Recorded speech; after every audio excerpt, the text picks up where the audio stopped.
we left off on the last one talking about obedience, not sacrifice. So um, he says, I think what I said was, God says, don't tell me how much you appreciate what I do for you. Show me by doing what I tell you to do.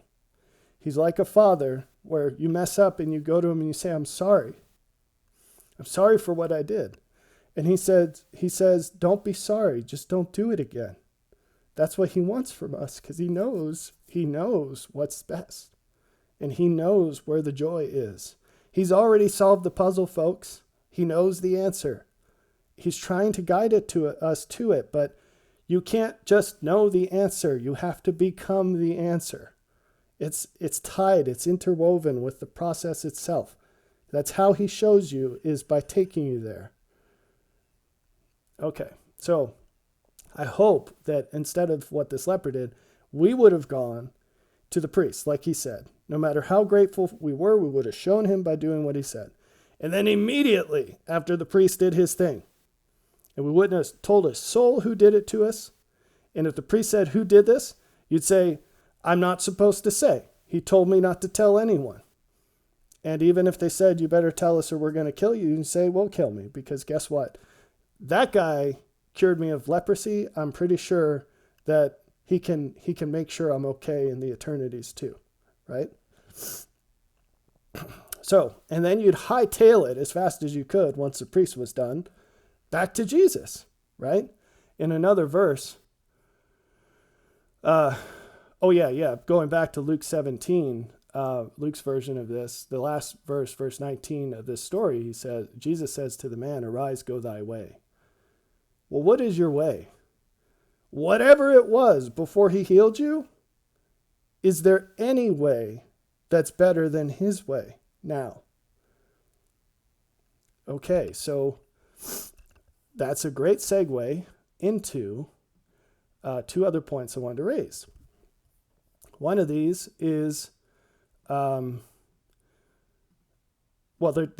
two vignettes of how people responded to what I would call blasts of light, manifestations of God, okay? More light and truth, improvement. It doesn't matter what you call it. It's all the same. So here's two stories. One is Moses. So, short recap, Moses had lived 40 years or whatever in the courts of Pharaoh. He was very high in the chain of command. He had military victories, political victories, contributions, I should say, all sorts of accolades of the world. And then he gets cast out. And he got cast out because God told him, I have this mission for you with these people, your people, the Hebrews. And everyone knew that there was this prophecy of a deliverer that would come. It was legendary there. And God basically said, you're this person. And Moses thought he'd go about doing this by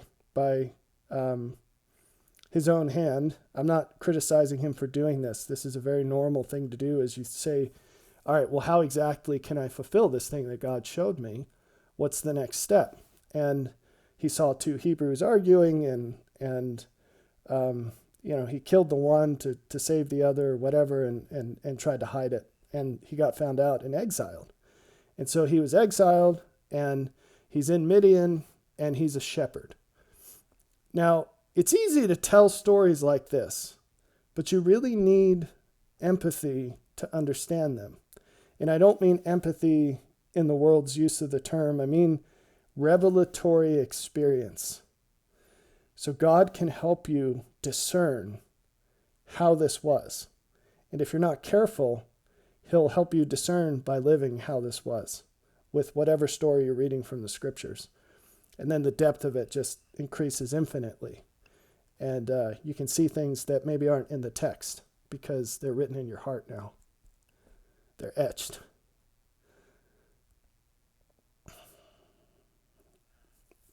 Paul talks about how he carried the marks of Jesus bodily. And what he meant by that is He had scars on his body from being beaten and from all the things he had gone through. In what people did to him because what he said, what he taught them about Jesus. And the words he uses there,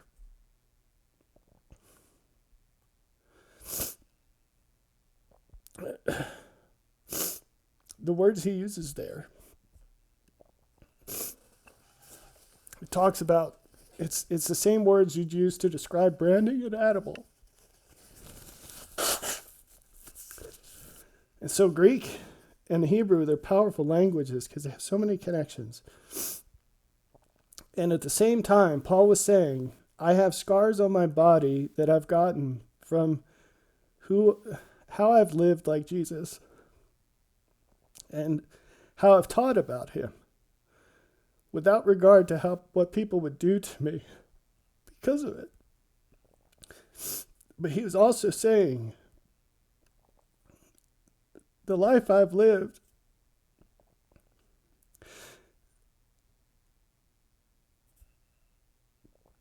it's branded me as the property of Jesus.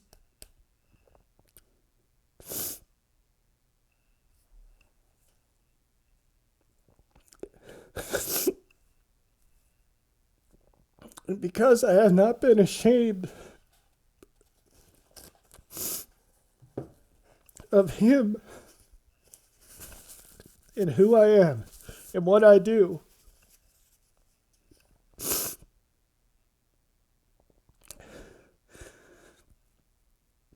he will not be ashamed of me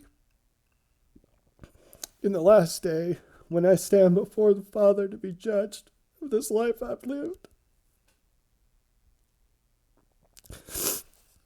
Because he has sealed me his. He has connected me to him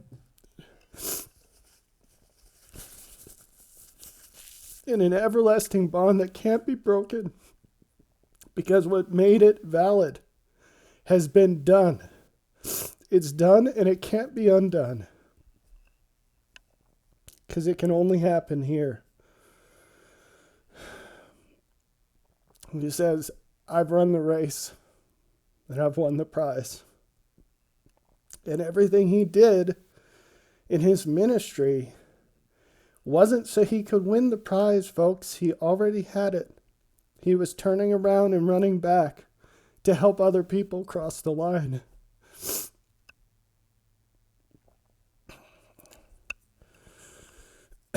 So, Moses had gone through a lot of things, and it's hard to imagine that unless you've been through things like it.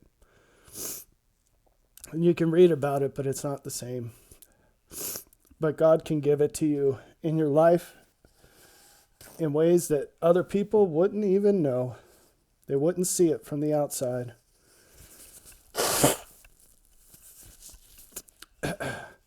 So, a piece of understanding what Moses was going through at this time was to understand that in his culture, the culture of Egypt, the culture he grew up in, as a member of the household of Pharaoh, the family of Pharaoh,